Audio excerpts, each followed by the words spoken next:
From groovy to rizz, every generation has had those expressions that make parents, teachers, and employers feel confused, sometimes annoyed, and, well, old. The current phrase heard everywhere now is 6-7. It's become so prominent that some schools are even banning the phrase, saying it's disruptive to their classroom. So why do these generational slang phrases exist? And is there a benefit to young people? Joining me now is Kristin Bovaird-Abbo, a professor of English at the University of Northern Colorado. Thank you so much for joining us today. Thank you for having me. Of course. Well, let's start with the question that everyone wants to know. What is the meaning behind 6-7? Is there even a meaning? So far, no. No. Great. It seems to come from this song released in 2024 by the Philadelphia rapper Skrilla. In his song Doot Doot, he mentioned 6-7 2 times, but it became this internet sensation. And in December 2024, it added in this hand gesture, palms upraised, up and down, kind of like weighing scales or kind of a so-so motion. And people have been going a little crazy trying to figure out what exactly it might mean.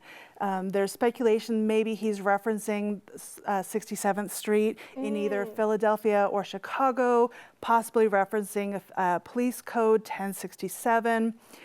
There have been a lot of video clips pairing the song with the NBA basketball player LaMelo Ball, whose height just happens to be 6'7". Checks out.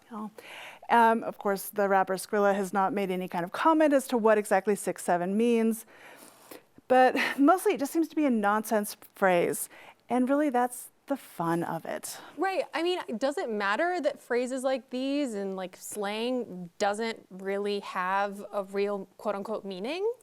Not really. No. And again, that's the fun, the creativity of it. Yeah, so let's talk about the history of that. Like how far back have these like seemingly nonsensical phrases been picked up by kids? Oh, pretty much as long as there has been language. And we go back to Roman times. There's graffiti showing slang.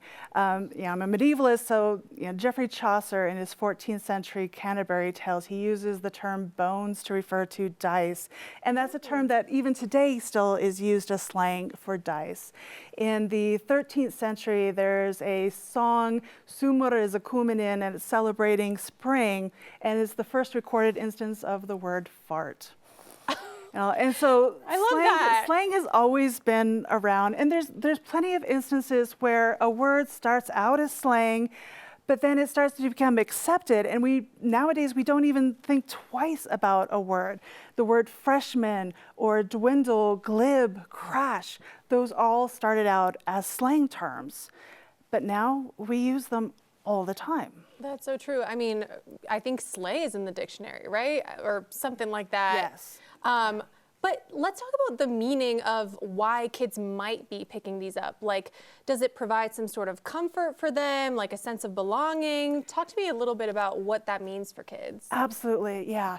And I just want to briefly note that a lot of times, especially adults, they associate slang as an act of rebellion. And a lot of that can be traced back to 1828 when Noah Webster of the Merriam-Webster dictionary fame, he defined slang in 1828 as low, vulgar, unmeaning language. And his dictionary and his style guides were incredibly popular, and they still influence a lot of our attitudes towards language today. But a lot of times, the use of slang is not necessarily an act of rebellion, but rather it's an expression of human creativity. It's a desire for something fresh, something new. Slang is humorous, it's metaphorical, it's playful. Right. And especially for kids. And slang is across all age groups. So it's a lot of times we tend to associate slang with younger generations, but they're not the ones just using slang. Although in the case of 6-7, I think it's pretty much there. That's very heavily on them. But especially for kids, using slang, it's really important for their sense of belonging because it's a way of helping to mark it's in-group language. It gives them, it helps them to show that they're in on the joke. It gives them a sense of belonging, that they, so it's shared humor, especially when they are able to look around and see all of the confused looks on the adults. That's a way of setting them apart from the adult speakers. And sometimes too, slang is a way of not just distinguishing the adolescents from the adults, it's also a way of in-group language of separating specific teenage groups from other teenage groups. Right, like too. age, like things like that, totally. Absolutely. Now that more and more adults are using the term 6'7", like even in the news, our anchors were saying it all this morning, for example, people are saying that it's kind of like on the outs.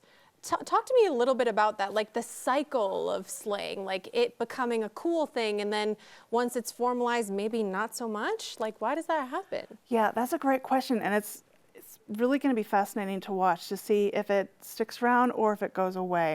And I think, and it can be really hard to tell if a word has staying power or not. And a lot of it comes down to if it has use. And so sometimes, yeah, if the old people get in on the joke, it's no longer funny anymore. But if a word has staying power, like cool, a lot of times people thought that word was just going to be a flash in the pan.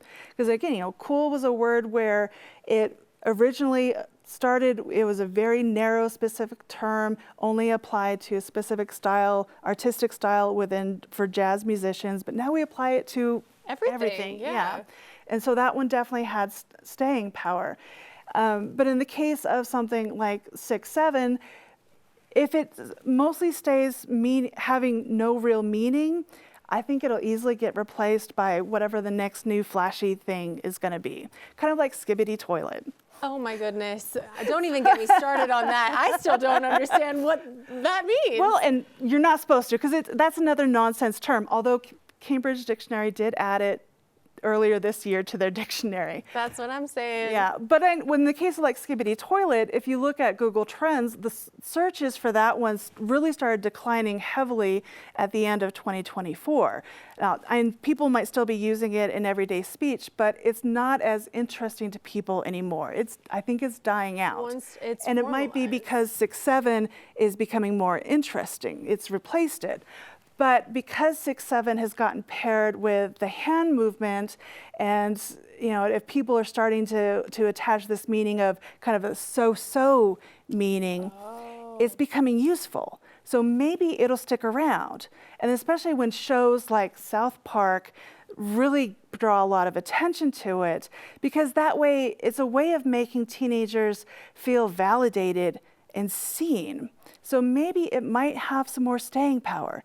Maybe not. It's hard to see. Really interesting stuff. I guess we'll just have to wait and see. Thank you so much for joining us and sharing all this knowledge. This is truly fascinating.